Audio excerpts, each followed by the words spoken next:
Greetings and welcome to another edition of Science Sunday here at the Connecticut Science Center in downtown Hartford, joined by Jace. Good morning. Morning, Mark. We've got a plant. What are we talking about today? So we're going to talk about how plants breathe. Okay. Not so similar to us because they don't have lungs like we do, but they do some cool things. So plants have these things on their leaves that we can't see. They're really, really small. They're called stomata, and you can kind of think about them like a mouth almost that we have, except they're all over the leaf. Now those stomata take in carbon dioxide. That's what plants use to help them make their food and part of their photosynthesis process.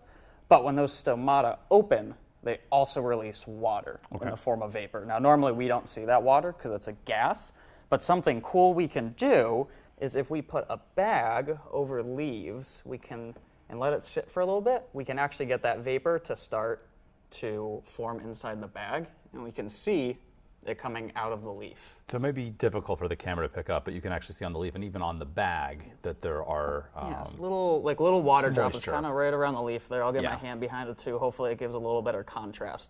But that's all the water that's leaving the leaf and then forming on our bag. And that's one thing you can do to kind of tell how healthy your plant is based off how much water, how little water you're getting.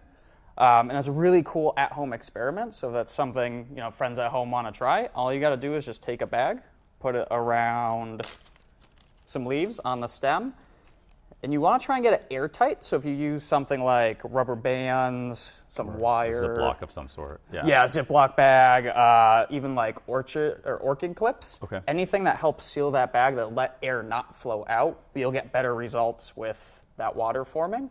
And if you do a bigger plant and you get a really sunny day, you can actually get puddles start to form in the bag just from letting the plant do the thing it's doing already. All right, so you're not doing any harm to the plant by doing this? No, not really. So all that's happening is that water that's naturally leaving the plant is just collecting inside the bag. Now, would I leave that on the plant for like a week? Probably not. But if you leave it overnight because you forget to take it off, your plant will be fine. And ideally, you want to do just like a branch or a few leaves, not the entire. Yeah, exactly. So now this plant's a little bit smaller, so it was a little trickier with our bags. But a leaf, if you got a really big leaf, or if you have, maybe something like tulips or something outside, just enough to get a leaf, a blade, something you can cover up. Okay, good stuff.